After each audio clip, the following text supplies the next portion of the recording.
Dear student friend, today I am again here with new topic, and the name of the topic is Aldehyde Ketone and the Carboxylic acid. So today we are going to discuss this Aldehyde Ketone and Carboxylic acid. I am preparing this topic in a two video. So this is the first part. In second part we will again going to discuss in detail about these three functional group. Okay. So first we will see what is Aldehyde Ketone and the Carboxylic acid.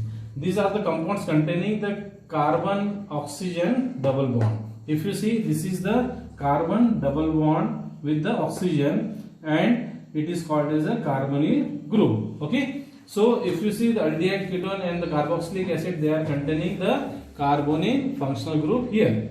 Okay. So what is aldehyde and ketone? We have already seen this. Okay. But if we see in the form of the structure, so when we compare this with the alkane, what we find that we have to replace E with the Al in case of the aldehyde, and in case of the ketone we have to replace E with ONE. For example, here ethane. What is the structure of ethane? CH3CH3.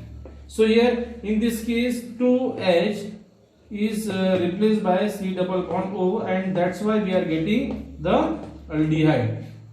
So here E is replaced by Al, and the name which we are getting is ethanol. Okay, ETHANAL. Okay, so this is the CH3 C double bond OH which we are getting from the ethane structure. Similarly, if we see the ketone structure, ketone is this structure is 1, 2, 3, 4 carbon. Okay, so if we see in case of the alkane, we are calling as a butane. Okay, 4 carbon containing structure is the butane in case of the alkane. So E is replaced by ONE and we are getting the butanol. Okay, so like this we are giving the name of aldehyde and the ketone structure by replacing E with the Al in case of the aldehyde and E with ONE in case of the ketone.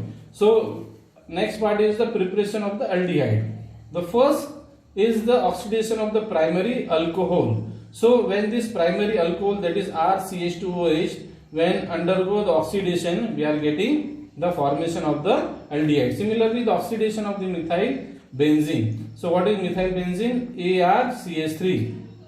Okay, so this ArCH3 when react with the Cl2 in presence of the UV light at when we are heating, we are getting ArCHCl2, and when it is treated with the water, we are getting the aldehyde formation. Similarly, another example at the synthetic method is known as a Riemann synthesis of the phenolic aldehyde. Okay, so here we are getting the aldehyde, that is known as a phenolic aldehyde.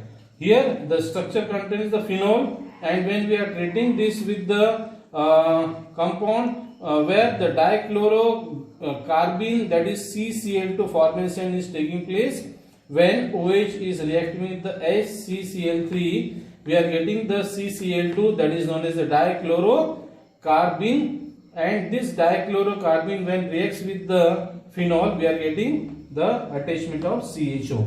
Similarly, the another reaction is the reduction of the acid chloride, that is either the benzene or Ar or R structure, when it is treated, that is undergo the reduction, the RCHO formation takes place. Similarly, when we see the preparation of the ketone, reduction of the secondary alcohol is carried out here, and the reduction of the secondary alcohol is responsible for the formation of the ketone. Why secondary alcohol be required? Because primary is responsible for formation of the aldehyde. So we required the 2R group attached on the carbon. That's why here this is responsible for the formation of the ketone. Similarly, the Friedel-Crafts acylation. So in this Friedel-Crafts acylation, this react with the ARH in the presence of the Lewis acid, the formation of the ketone takes place. Next part is the reaction. What are the different reaction of the aldehyde and the ketone. First is the aldol condensation. So in this aldol condensation, the aldehyde when reacts with the OH minus, what we are getting is the formation of this structure. Okay, so this is the intermediate structure which we are getting with the loss of the water molecule OH and the H resulted in the formation of the double bond between these two carbon which carries the alpha hydrogen and the beta hydrogen. Okay, so what is the condition required for to carry out this reaction? We require the alpha hydrogen. So here, due to the presence of this alpha hydrogen, the reaction is taking place. Here we require the two molecule of the aldehyde. These two molecule of the aldehyde reacts and we are getting the formation, finally the formation of the alpha beta unsaturated